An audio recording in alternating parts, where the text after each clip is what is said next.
Bonjour, c'est Domi. Jour 55 du défi des 100 jours, saison 12. Cette semaine, je l'ai consacrée à développer mes capacités d'attraction et de manifestation. J'ai revu mon Mind Movie. Il remplace mon tableau de vision. C'est un de mes outils incontournables. Avant de le bâtir, je réfléchis bien, tranquillement, pour le faire évoluer. Je me suis rendu compte que des choses qui étaient dans mes priorités il y a quelques années sont vraiment passées à la trappe. J'ai une vision plus précise. Le tableau de vision, c'est un outil très efficace, c'est super sympa à faire, mais le film, c'est beaucoup plus interactif. On se voit en musique, sa vie future, ses rêves. Le premier film, ça m'a donné des larmes aux yeux en fait. Et ma fille, quand elle l'a vu, elle a été super émue. C'est comme se voir aujourd'hui. Il n'y a plus de temps, il n'y a pas de temps. Quand on le regarde, on est vraiment à l'instant présent. On a l'impression qu'on est en train de le vivre. C'est vraiment bien. En mars, je participe à la longue retraite pour la deuxième fois avec Joe Dispenza. Il nous fait venir justement avec ce film et je suis heureuse d'avoir anticipé grâce au défi de l'avoir refait. Ça demande quand même de la recherche et visualiser ses objectifs à long terme, mais vraiment c'est génial.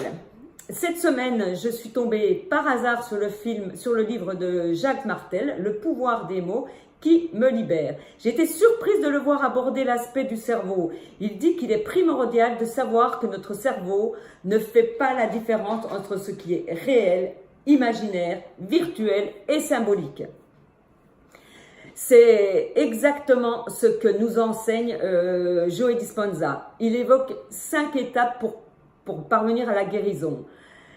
Les mots qu'on prononce ont un impact sur notre subconscient, mais pas que sur nous, sur les autres aussi.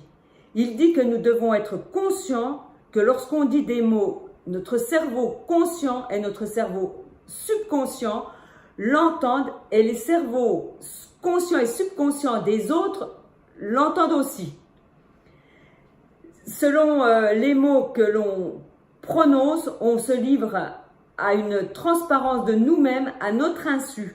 Selon comment nous prononçons les 10 mots, ils sont reçus par l'autre selon notre attitude et notre intention. Par exemple, si on rapporte une phrase à quelqu'un, elle aura moins d'impact que celui qui l'a reçue et qui a pu en être blessé. En effet, il y a l'intonation et l'intention derrière. Il y a aussi les homonymes qui peuvent jouer sur nous. Ils parlent du boulot, le travail, et les gens allergiques au boulot, l'arbre. Il explique que si nous faisions attention à nos mots, nous saurions découvrir le pourquoi de certaines de nos maladies et donc de les guérir en travaillant sur notre psychique. Je vais donc continuer ce livre qui est super intéressant et je n'en suis qu'à mon début. Je suis vraiment super heureuse d'avoir ouvert ce livre pour l'exercice de la lecture conseillée. Je ne savais pas quoi prendre et j'ai pris au hasard dans les quelques livres que je garde dans ma petite bibliothèque. Je trouve que c'était une très très belle synchronicité. Voilà mon bilan qui est génial. Je vous dis donc à très bientôt à mon prochain bilan. Bye bye.